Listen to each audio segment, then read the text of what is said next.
As with most things in life, the best products take what seems to be a complicated bunch of requirements and reduce them to something very simple and elegant. The Volvo V40 is just such a car. The Swedish company has built a premium 5-door family hatch that looks great, drives well, has an amazing amount of safety equipment built in, and with frugal yet powerful Drive-E engines, makes sense on the balance sheet too. It really is as good as it looks. I'm very rarely prescriptive in these films as to which engine buyers should choose in any given model, but here I'm going to make an exception.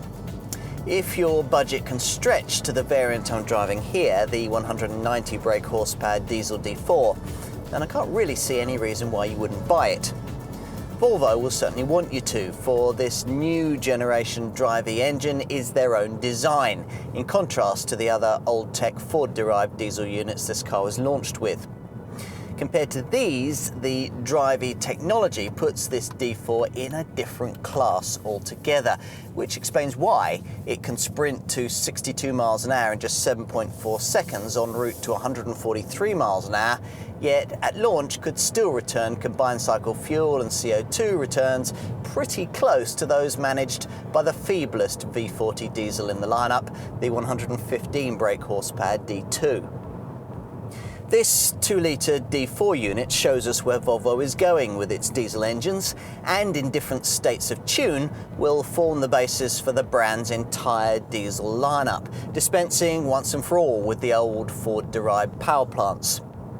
In the same way, when it comes to petrol power, there's also a Drive-E 2-litre petrol engine at the top of the range, the 245 brake horsepower unit in the flagship V40 T5 model, there to form the basis for a whole family of less powerful petrol variants. The safer a car is, the safer will be its approach to exterior design. That was once true of small Volvos, but it isn't anymore. In fact, it's precisely because this V40 is good in an accident that it looks so smart. Let me explain. Almost all cars have relatively high bonnet lines so as to leave an under-bonnet void to meet pedestrian impact legislation. But thanks to a unique under-bonnet airbag, this car doesn't need to allow for that, so its bonnet line can be much lower, part of a lean, wide, coupe-like stance in a shape very slightly longer and wider than rival BMW 1 Series or Audi A3 models. Pleasantly different then, an observation equally applicable here in the cabin. Of course, it needs to be good if sales are to be stolen from the likes of the BMW 1 Series and the Audi A3, a tough assignment tackled with an unpretentious, designed around you philosophy, epitomised by this beautifully positioned infotainment screen that, once you've figured out its complicated menus, enables you to deal with audio, navigation, phone and other functions almost without taking your eyes off the road. Now, the idea is that, like IKEA furniture, this cabin should be typically Scandinavian, comfortable, simple, intuitive and visually pleasing. Which is a surprise, but then much about this car is. Take the D4 Drive-E diesel engine that ideally you'd really want to find beneath the bonnet.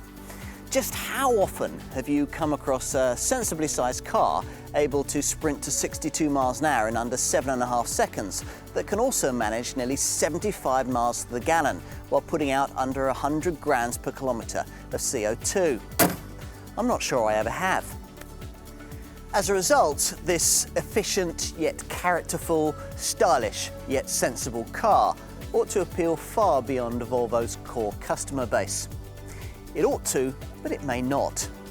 BMW, Audi, Mercedes, even Alfa Romeo customers, they're all pretty parochial. They shouldn't be. A drive in one of these would blow away quite a few prejudices. Whoever would have thought it?